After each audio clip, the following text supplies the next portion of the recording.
मौजूद था मोबाइल के अंदर। बाबा एक मिनट में बता रहा हूँ, मोबाइल में हम लोग साथ थे।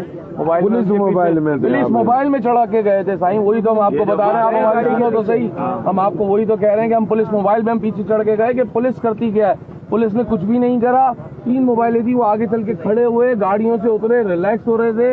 इन्होंने सायरन दिया ताकि उनको भागने की पोजीशन मिले, वो भागे, उसके पीछे ये गए। जब वो घबराए, इनको गाड़ी आगे लेकर आनी थी, ये आगे नहीं लेकर आए।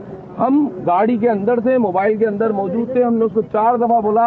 रास्ते में 6 जगह पर जो है वो इनकी पिकेट खड़ी हुई थी, पुलिस खड़ी हुई थी, लेकिन इन्होंने कहीं पर भी उस गाड़ी के लिए कोई वायरलेस नहीं करा। मोटरवे खड़ी हुई थी, कस्टम खड़ी हुई थी। इन्होंने इनको बोलते रहे हैं बुरे रास्ते कि आप उन गाड़ियों को रोक लो। वो फायर करके गए हैं, इन्होंने कोई फर्क नहीं पड़ा। और उस वक्त भी उनके पास असला था। अभी एक मिनट ये देखिए, हमारे दोस्त को थोड़ा रोशनी करें। हमारे दोस्त को जख्मी किया है उन्होंने, और भाई ये देखिए निशान, ये देखो निशान, ये हमारे वकील दोस्त थे जिनके ऊपर हमला हुआ है, जिनके ऊपर ये जो नामालूम है। एक मिनट मौको सही तरीके से ये जो गालियाँ है असां तो शुरू में कहूँगा त ये जो नामालूम है हमको सब मालूम है। रियासत अॼु दहशतगर्दी कई आहे। ही दहशतगर्दी जो हिकिड़ो वाक़ियो आहे, ही कोई आम वाक़ियो न थियो आहे, ही दहशतगर्दी थी आहे जेका वकीलनि ते ऐं जेके ही राति जो छोकिरा वेठा आहिनि ऐं जेके उन्हनि ते विया उन्हनि खे ही हमलो थियो आहे। इनखे छॾे ॾियो, जेकॾहिं ही सुता पिया हुजनि ॿियनि ते त ही गाॾियूं उन्हनि ते चढ़ी बि वञनि। डेट मीन्स ही मारण जे इरादे ते आया आहिनि, इरादा क़तल ते आहिनि। असां सभु वकील आहियूं। इन्हनि पुलिस वारनि सां असां पहिरियां त इहे जेके आहिनि इन्हनि खे हितां हटायो वञे। पहिरियां मुतालबो असांजो पहिरियों इहो आहे त इन्हनि खे हटायो वञे। ऐं जेके इन्हनि खे मोकिलनि था, हाणे जेकॾहिं इन माण्हू जेके आहिनि इहा के पूरी सिंध कोन पिया हूंदा, बलोचिस्तान कोन पिया हूंदा।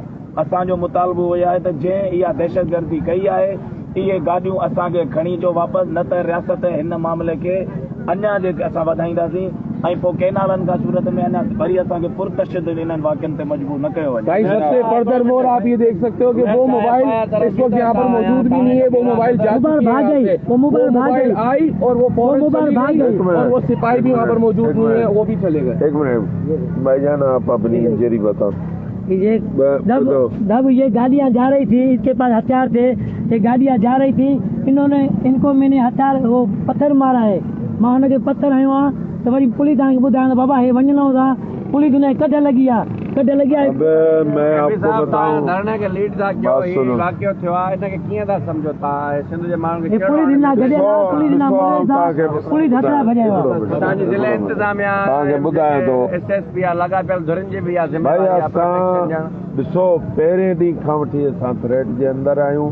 जॾहिं कन्वेंशन में असां वियासीं पे स्पेशली ऐं जॾहिं कन्वेंशन अटेंड करणु पियो, मूंसां दड़ीमत सोलंकी गॾु, ॿिया 2 टे दोस्त गॾु हुआ। ऐं असां उन वक़्तु राति जो वड़ाए साहब खे, श्रीचंद खे मूं मैसेज कयो, ऐं उन खां सवाइ असलम लिगारी खे मैसेज कयो, मूं पंहिंजे भाणे जेके मैसेज कयो। जॾहिं 2 वीगोज़ मुंहिंजे कॾ लॻियूं त जॾहिं कन्वेंशन लॉयर्स कन्वेंशन हो, छो जो असां हिकिड़ी राति पहिरीं निकितासीं। असांखे दोस्तनि चयो त तव्हां हिकिड़ी राति पहिरीं निकिरो, पर पोइ असां ॻाल्हि घणी डिस्क्लोज़ न कई। असां चयो शयुनि खे हरू भरू रूमर्स न फैलाइजे, त को दोस्तनि में को डप ॾा विझिजे त बहितर न आहे। लेकिन कल्ह जॾहिं धरणे में असां सॼी राति, छो जो असीं सॼी राति वेंदा आहियूं, ॿुधई न, पोइ वरी दोस्त अची वेंदा आहिनि त पोइ 1 ॾेढ कलाक को आराम माण्हू ज़ाहिर सेटअप हूंदो आहे। पर राति तक़रीबन असीं हिते ई गुज़ारियूं था। तो राति हिते कल्ह राति असां वेठा हुआसीं त कल्ह इहो थियो जो 2 माण्हू आया। 2 माण्हू उन्हनि असांजी माना ईअं सम्झो त सर्वे करणु शुरू कई कैंप जी वीडियोज़ जे ज़रिए। भई राति जो 3 बजे 4 बजे माण्हू सुता पिया आहिनि, पोइ तव्हां कंहिंजी वीडियो था भरियो। पोइ असां उन मां हिकिड़ो भॼी वियो हमरा। ॿियो जेको आहे उन जा असां सर्विस कार्ड जा उन जा फ़ोटोज़ वग़ैरह वरिता आहिनि। उहो को पुलिस वारे जो उन जो कार्ड आहे ज़ाहिरनि, बाक़ी उन वटि कार्ड मौजूदु हो, उहो कार्ड बि असां वटि मौजूदु आहे। कुझु दोस्तनि चयो पिए हिते जो लोकल थाणे जी पुलिस आहे, थाणे जा माण्हू आहिनि, बहुत थाणे जा माण्हू आहिनि, 3:30 बजे छा करणु आया? अॼु जेको वाक़ियो आहे अॼु थोरो उन खां वॾो वाक़ियो आहे। ॾिसो अञा कंहिंखे गोली लॻी बि त सघे पई न, इहा कहिड़ी ॻाल्हि आहे। गोली जेको अखियूं हूंदियूं आहिनि ॾिसंदी आहे। तव्हां कैंप ते 6 गोलियूं हलायो या 6000 गोलियूं हलायो, पर आउं सम्झां थो ही स्टेट जी दहशतगर्दी आहे। ऐं जेकॾहिं पुलिस तव्हांजी उते बीठल आहे साम्हूं, ऐं पुलिस उन पुलिस जी उहा जेका मोबाइल जेका बीहंदी आहे उहा बि उन खां पोइ भॼी वई आहे, त मथां वकील रिएक्शन कर।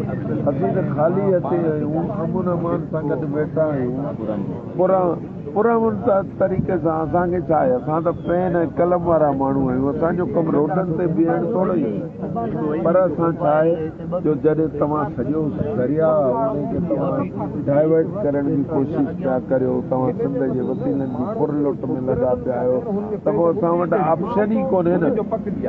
असां छा करियूं? कम अज़ कम जॾहिं वकील सिंध जे सॼी माण्हुनि जो वोट इहो खणी आया